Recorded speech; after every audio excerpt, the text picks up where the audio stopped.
Hey everybody, it's Charles, your hobby hero. Super excited to share with you one of my grails that I just recently got in a trade. But before we get started, if you haven't already, please hit that subscribe button down in the bottom corner. I do appreciate it. I do put out regular content about the hobbies that I love the most. So I have not even opened this yet.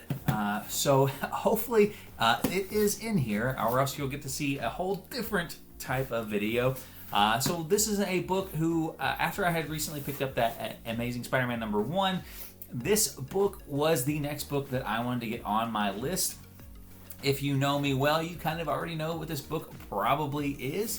It will have a spot up on the wall here soon because one of the books that was involved in that trade was actually this lady right here, the 8.5 copy of my Amazing Spider-Man 194.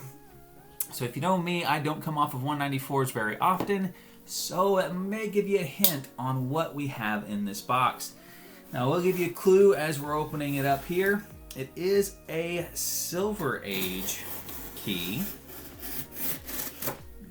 And if you know me, there's really only one thing in the Silver Age that I would say would be Grails for me. So that would probably narrow it down for most people. But we're going to take a look at it here. This book is a lower grade book. It is a 2.5. Presents very, very well for a 2.5. So this may be a clean, this is very well wrapped, a clean and press candidate for the channel as well. Okay. So it is the book. So we're not, this is not going to be some really awful a video where things went horribly wrong.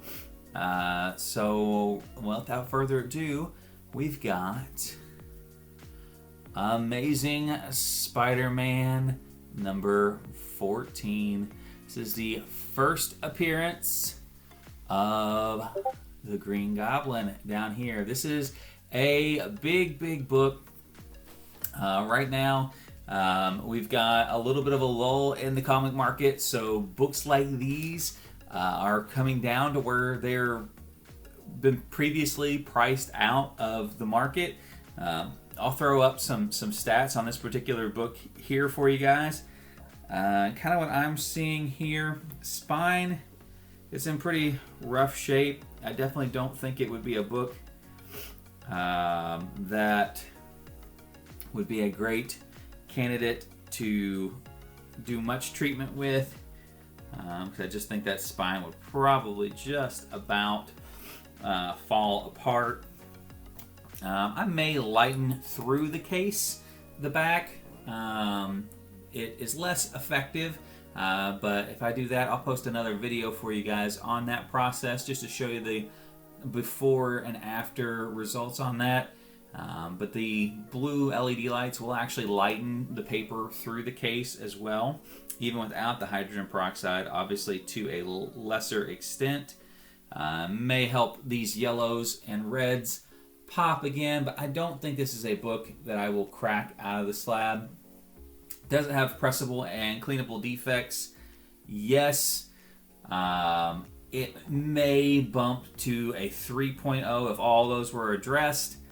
But a 3.0 is not going to be worth more than the cost even just to regrade the book from a 2.5, and we open up the risk of damaging that very, very worn spine.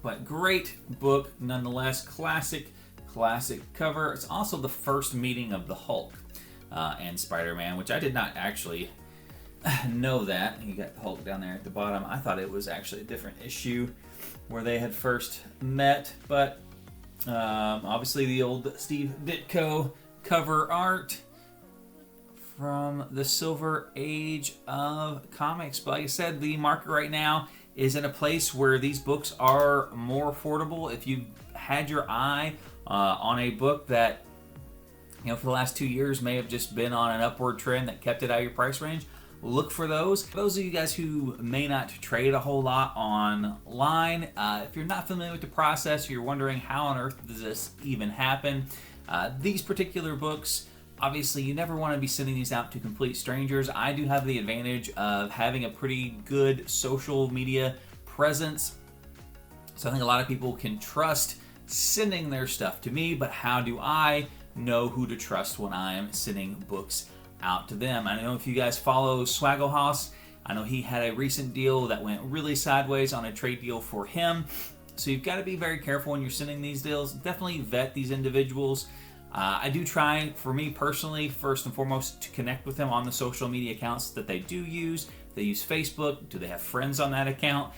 Do they have a lot of activities in the comic book groups? You know, are they posting about their collection, or is this kind of like their very first post?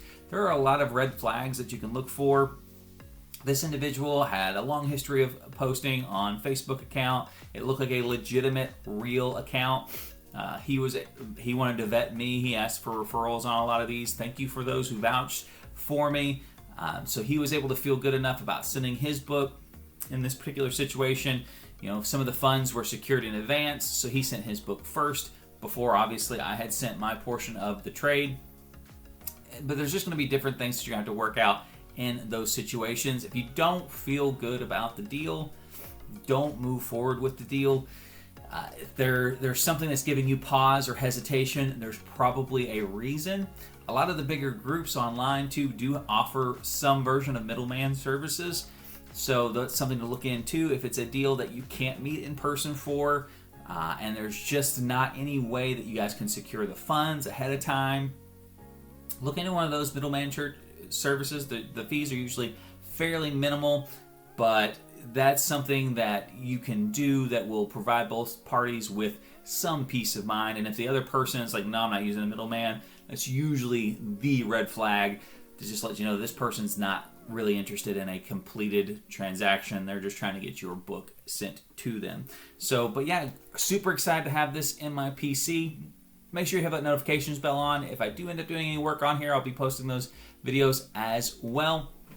Let me know, though, down in the comment section below if you guys have been able to secure any of your personal grails since the market has kind of pulled back a little bit. And until next time, guys, Hobby Hero, out.